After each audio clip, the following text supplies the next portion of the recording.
ઉદ્યમેન હિ સિદ્ધ્યંતિ કાર્યાણી ન મનોરથે નહીં સુપ્તસ્ય સિંહસ્ય પ્રવિશંતિ મુખે મૃગાહ. અર્થાત ફક્ત ઈચ્છા વ્યક્ત કરવાથી નહીં પણ ઉદ્યમ કરવાથી કાર્યસિદ્ધિ થતી હોય છે. સૂતા સિંહના મુખમાં હરણ એની રીતે પ્રવેશ નથી કરતું. એટલે કહેવાનું તાત્પર્ય એ કે મહેનત વગર ધન પ્રાપ્તિ કે સુખની પ્રાપ્તિ થતી નથી. નમસ્કાર દર્શક મિત્રો, વીટીવી ન્યૂઝના ધર્મ, આધ્યાત્મ અને જ્યોતિષના ત્રિવેણી સંગમ રૂપ કાર્યક્રમ એટલે કે આ ભવિષ્ય દર્શન કાર્યક્રમમાં આપનું સ્વાગત છે. હું છું અંકુર રાવલ. હવે જન્મકુંડળી વ્યક્તિને સ્વભાવ, તેનું સામર્થ્ય અને તેની નબળાઈઓને સમજવામાં મદદ કરે છે, જેનાથી તે પોતાના જીવનને ઉચ્ચ કોટીનું બનાવી શકે. સાચી દિશા, સાચું લક્ષ્ય નિર્ધારણ કરવાની ક્ષમતા જન્મકુંડળી પ્રદાન કરે છે. એટલે કે એક દ્રષ્ટિ તમને આપે જેનાથી તમે તમારા લક્ષ્ય સુધી પહોંચી શકો, લક્ષ્યને ઓળખી શકો. હવે કોઈ પણ કાર્ય કરો પણ લાભની પ્રાપ્તિ ન થાય તો પછી તે કામ શું કામનું? ત્યારે કુંડળીમાં લાભ પ્રાપ્તિ માટેની ચાવી પણ મૂકવામાં આવી છે. ત્યારે જીવનમાં કેવી રીતે લાભની પ્રાપ્તિ થાય તેમજ 12 રાશિઓનું રાશિ ભવિષ્ય અને આપના ફોન કોલ્સના ઉત્તર તો ખરા જ, જેના માટે આપણી સાથે સ્ટુડિયોમાં જોડાયા છે જ્યોતિષાચાર્ય ડોક્ટર મહેન્દ્રભાઈ પંડ્યા. મહેન્દ્રભાઈ, સ્ટુડિયોમાં આપનું ખૂબ ખૂબ સ્વાગત. ધન્યવાદ. મહેન્દ્રભાઈ, સૌથી પહેલા આજનું પંચાંગ આપણા દર્શક મિત્રોને જણાવશો. શ્રી ગણેશાય નમઃ. કસ્તુરી તિલકમ લલાટ પટલે વક્ષસ્થલે કૌસ્તુભમ નાસાગ્રે વર મૌક્તિકામ કરતલે વેણુ કરે કંકણમ સર્વાંગે હરિચંદનમ સુલલિતમ કંઠે ચ મુક્તાવલી ગોપાહ સ્ત્રી પરિવેષ્ટિતો વિજયતે ગોપાલ ચૂડામણી. સર્વ દર્શક મિત્રો સુપ્રભાત, જય શ્રી ગણેશ.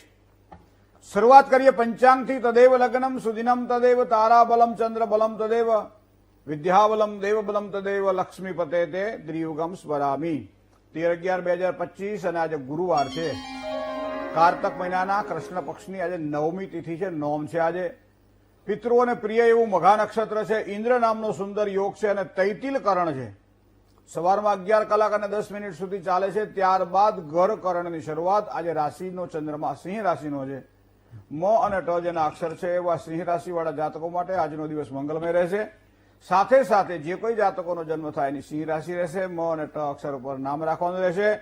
પિતૃ શાંતિ માટે આજનો દિવસ શ્રેષ્ઠ માનવામાં આવે છે, કારણ કે આજે મઘા નક્ષત્ર છે. જય ગણેશ. બિલકુલ મહેન્દ્રભાઈ, વ્યક્તિ શ્રમ કરે, પરિશ્રમ કરે, એને ગોલ સુધી પહોંચવું છે, એના માટેની જે મથામણ કરે, આફ્ટરઓલ તો લાભ પ્રાપ્તિ માટે એ સુખની પાછળ દોડતો હોય, એ સુખની પ્રાપ્તિ થાય જેના કારણે.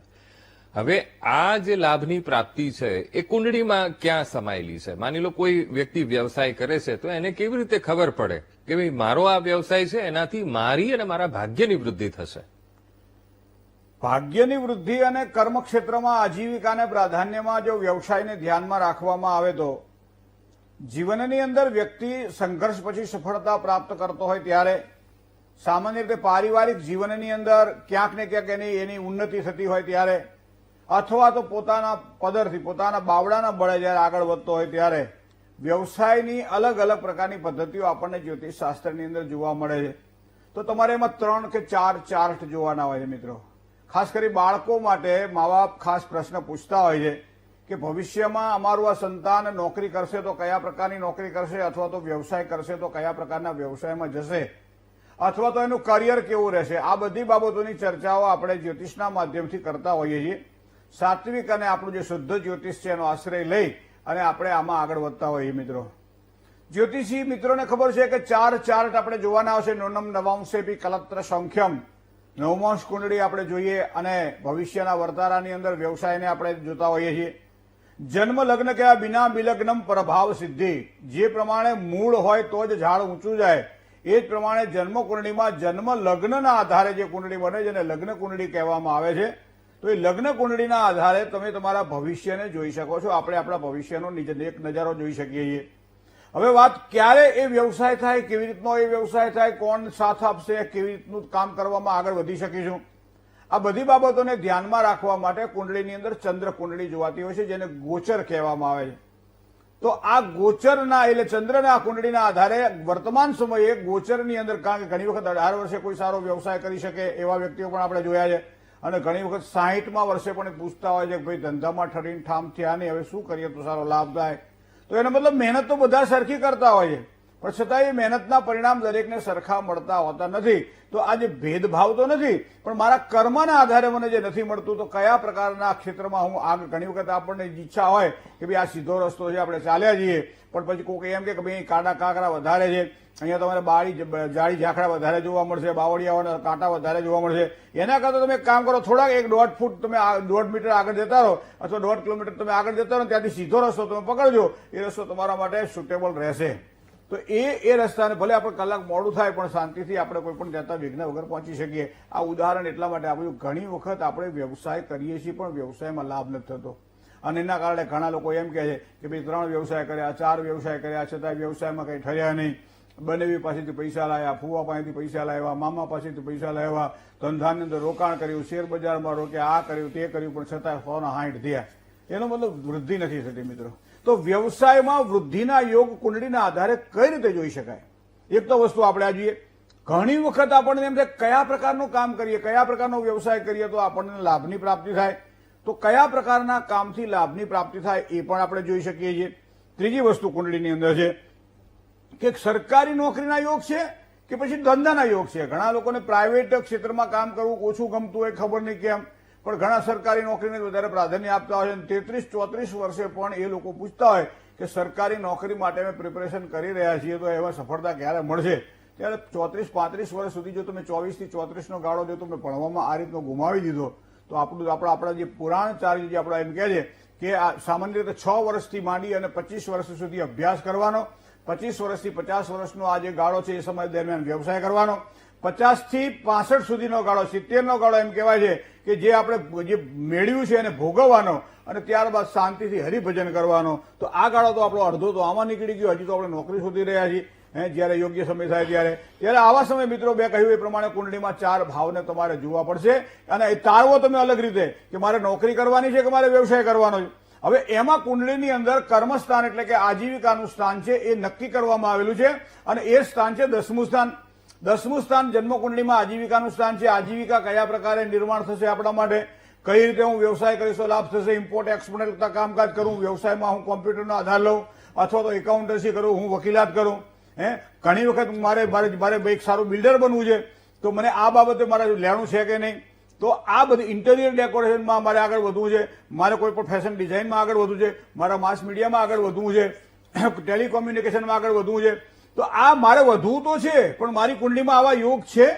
જો હોય તો એ તમને અનુકૂળતા કરી આપે, અને જો ના હોય તો વધારે મહેનત કરવાથી પણ સફળતા મળતી હોતી નથી. એમ કહેવાય છે ભાગ્યસ્થાનનો માલિક જયારે 12મા સ્થાનમાં બેઠેલો હોય ત્યારે વ્યક્તિ સહજ પરદેશમાં જઈને અભ્યાસ કરી અને સારી સફળતા મેળવી અને સારું પ્રભુત્વ કેળવીને પાછો અહીં આવી જાય તો પણ એને સારી સફળતા મળે, ત્યાં રહે તો પણ સારી સફળતા મળે. પણ આ જ ભાગ્યસ્થાનનો માલિક જો 3જા સ્થાનમાં બેઠેલો હોય તો એ ભણે ભલે ત્યાં, પણ નોકરી તો એને અહીં જ કરવી પડે, વ્યવસાય તો એને અહીં જ કરવો પડે જ્યાં એનો જન્મ હોય. તો આ બધી વસ્તુઓને તમારે ધ્યાનમાં કઈ રીતે રાખવી?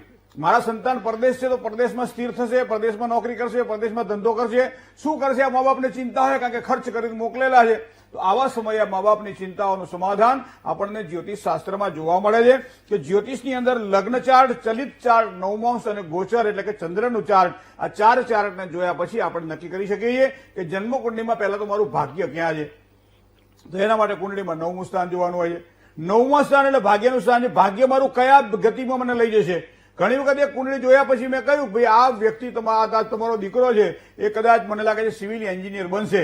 હવે એવા સમયે 12મા ધોરણની પરીક્ષાની અંદર 2 વિષયમાં એ ફેલ થયો. હવે એના મા બાપે તરત જ મને આ પ્રશ્ન કર્યો, મહેન્દ્રભાઈ આપે તો કહ્યું હતું કે મારો દીકરો સિવિલ એન્જિનિયર બનશે, તો આ 12મા ધોરણમાં 2 વિષયમાં ફેલ થયો, આગળ કેવી રીતે વધશે? રામને રાખું ને એ સમયે ગવર્મેન્ટે નક્કી કર્યું, ગુજરાત રાજ્ય સરકાર, કે ભાઈ 2 વિષયની પરીક્ષામાં ફેલ થયેલા વિદ્યાર્થીઓ 2 વિષયની પરીક્ષા આપી શકશે અને આગળ જઈ શકશે. પછી એ વિદ્યાર્થીએ ખૂબ જ સારી મહેનત કરી અને 12મું ધોરણ ઉત્તીર્ણ કર્યું, અને ત્યારબાદ એન્જિનિયરિંગની અંદર એને પ્રવેશ મળ્યો અને સિવિલ એન્જિનિયર બન્યો. અને આજે આ વસ્તુને લગભગ 9-10 વર્ષ થઈ ગયા, એ પોતે સારી રીતે એમાં કામકાજ કરી રહ્યો છે. મતલબ આ ગ્રહારાજ્યમ પ્રયશ્ચંતી ગ્રહારાજ્યમ વરંતી છે. આપણે એમ નથી કહેતા ભાઈ આવું થાય જ, પણ શક્યતાઓ તરફ આપણને લઈ જાય છે મિત્રો. આ કે ભાઈ આ ડોક્ટર જ થશે, ડોક્ટર થાય તો કયા પ્રકારનો ડોક્ટર? 18 પ્રકારની સંજ્ઞાઓ બતાવવામાં આવેલી છે કે MBBS થયા પછી 18 પ્રકારની સંજ્ઞાઓમાં અલગ અલગ પ્રકારના ગ્રહો, આ પેડિયાટ્રિક થશે, આ આંખનો નિષ્ણાત થશે, આ નાક કાન અને ગળાનો નિષ્ણાત થશે, આ ગાયનક બનશે, શું કરશે, હાડકાનો ડોક્ટર થશે, અથવા તો ફિઝિયોથેરાપીમાં જશે, શેમાં જશે તો એને સારો લાભ થશે. અહીં ભણ્યા પછી આ પ્રમાણે ડિગ્રી મેળવ્યા પછી પણ આ વ્યક્તિ કોઈની સાથે જોડાઈને કામ કરશે, કોઈ મોટા ક્ષેત્ર સાથે જોડાઈને કામકાજ કરશે અથવા સ્વતંત્ર પોતાની હોસ્પિટલ ખોલશે, શું કરશે, કેટલા વ્યક્તિઓને સાથે રાખીને કામ કરશે, આ બધી વસ્તુઓ કુંડળીના આધારે મિત્રો જોઈ શકાય છે. ઘણી બધી વસ્તુઓ કુંડળીના આધારે જોઈ શકાય છે. એક પ્રાધ્યાપક જે છે એની ઉપર પ્રિન્સિપાલ હોય છે અને પ્રિન્સિપાલની ઉપર એનો જે મેનેજર હોય છે, ભાઈ સ્કૂલ સંચાલક હોય છે. આપણે આ વસ્તુ જાણીએ છીએ. તો સંચાલકનું બળ, પ્રિન્સિપાલનું બળ અને પ્રાધ્યાપકનું બળ છે, ત્રણેય બળ એક જ કાગે એક જ સાથે કામ કરવાનું. પણ છતાં ત્રણેયના ગ્રહોનું મૂલ્યાંકન આપણે અલગ અલગ જોવા મળે છે. એકની પાસે સત્તા છે, એકની પાસે બુદ્ધિ છે અને એકની પાસે વિવેક છે. તો આ ત્રણ જયારે ભેગા થાય ત્યારે સારા પરિણામની પ્રાપ્તિ થાય. તો એ કઈ રીતે પ્રાપ્ત થાય, હું શું કરી શકી?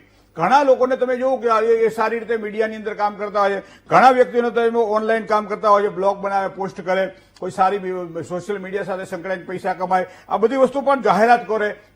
ઘણી વખત તમે કહો કે એફિલિયર માર્કેટની અંદર એ પોતે પોતાની પ્રગતિ કરે. આવી ઘણી બધી બાબતો આપણને જોવા મળે છે.